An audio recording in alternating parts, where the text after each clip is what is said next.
বর্তমানে সারা বাংলাদেশে আতঙ্কের অপর নাম রাসেল ভাইপার। দেশের আনাচে কানাচে থেকে প্রতিনিয়ত খবর আসছে রাসেল ভাইপারের কামড়ে মৃত্যুবরণ করছে বহু মানুষ।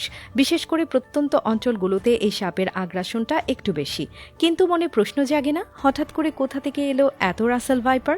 কেন বাংলাদেশে প্রতিনিয়ত বাড়ছে এর প্রভাব? চলতি বছর দেশের বিভিন্ন এলাকায় ফসলের ক্ষেতে কাজ করার সময় রাসেল ভাইপারের আক্রমণে বেশ কয়েকজনের মৃত্যুর খবরও পাওয়া গেছে। এসব এলাকায় রাসেল ভাইপারের আতঙ্ক এমনভাবে ছড়িয়ে পড়েছে, ক্ষেতের পরিচর্যার জন্য শ্রমিকও পাওয়া যাচ্ছে না। এমনকি ফসল কাটতে খেতে যেতেও ভয় পাচ্ছেন কৃষকরা। গত ৮ এপ্রিল রাজবাড়ীর গোয়ালন্দের চর মজলিশপুর এলাকায় ভুট্টা ক্ষেত পরিচর্যাকালে সাইদুল শেখ নামের এক কৃষককে সাপে ছোবল দেয়। এর ৭ দিন পর ঢাকা মেডিকেল কলেজ হাসপাতালে চিকিৎসাধীন অবস্থায় মারা যান তিনি। এরপর থেকেই চারদিকে রাসেল ভাইপার নিয়ে আলোচনা শুরু হয়। দেশের উত্তর পশ্চিমাংশে, বিশেষত পদ্মার চরাঞ্চল, নদী অববাহিকা ও বরেন্দ্র এলাকায় উঁচু নিচু ঘাস বা ফসলের জমিতে এই সাপটি বেশি দেখা যায়। তবে বিগত কয়েক বছরে সাপটি দেশের নদী বিধৌত বেশ কয়েকটি জেলায় ছড়িয়ে পড়েছে। ২ দশক আগেও রাসেল ভাইপার খুব একটা দেখা যেত না, কিন্তু গত ১ দশকে এই সাপের সংখ্যা বা বিস্তার বেশ বেড়েছে। এর প্রধান কারণ অন্যান্য সাপের তুলনায় এই সাপের বংশ বিস্তারের হার বেশি। প্রজাতি ভেদে বাংলাদেশের রাসেল ভাইপার ৬ থেকে ৬৩টি বাচ্চা প্রসব করে। রাসেল ভাইপারের মূল আবাসস্থল ভারতে, কিন্তু কিছুদিন আগে ভারী উজানে ও বন্যায় ভারত থেকে নদী পথে অনেক পানি ও কচুরি পানা আসে আমাদের দেশে। গবেষকদের ধারণা, কচুরি পানায় করে এবং পানি স্রোতে ভেসে অনেক সাপ বাংলাদেশে চলে এসেছে।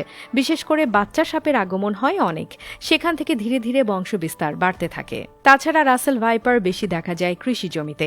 এর প্রধান কারণ এর খাদ্য হল ব্যাঙ ও ইঁদুর, আর কৃষি জমির গর্তে অনেক ইঁদুর বাস করে, তাই সেখানে তারা ইঁদুরের অপেক্ষায় থাকে এবং ইঁদুরের গর্তে নিয়মিত আসা যাওয়া করে। এছাড়া সাম্প্রতিক বছরগুলোতে দেশে ঝোপঝাড়ের পরিমাণও কমে গেছে, ফলে অনেক সময় বসবাসের উপযুক্ত পরিবেশ ও পর্যাপ্ত খাবার পেয়ে ফসলের ক্ষেতের আশেপাশেই আবাস গড়েছে এই সাপ, সাথে বংশ বিস্তার করছে। কৃষকরা যেহেতু ফসলের ক্ষেতে কাজ করেন, তাই তারাই বেশি রাসেল ভাইপারের আক্রমণের শিকার হচ্ছেন। তাছাড়া বসতবাড়ির আশেপাশেও ইঁদুর ও টিকটিকির প্রাচুর্যতা বেশি থাকায় খাবারের খোঁজে রাসেল ভাইপার অনেক সময় লোকালয়ে চলে আসে এবং মানুষকে দেখে আতঙ্কগ্রস্ত হয়ে আক্রমণ করে বসে। এর বাহিরে অনেকে মনে করছেন বাংলাদেশের বিভিন্ন এলাকায় স্বল্প সংখ্যক রাসেল ভাইপার সাপ সবসময় ছিল, কিন্তু বংশবিস্তারের মতো পরিবেশ ও পর্যাপ্ত খাদ্য না থাকায় এদের উপস্থিতি খুব বেশি টের পাওয়া যায়নি। কিন্তু এখন সেই পরিস্থিতি বদলে গেছে, তাই বিপুল হারে এর পরিমাণ বৃদ্ধি পাচ্ছে। তাই পরিশেষে আমাদেরকে অবশ্যই এই বিষধর সাপের বিষয়ে অনেক বেশি সতর্ক হতে হবে, সাথে সবাইকে সতর্ক করতে হবে।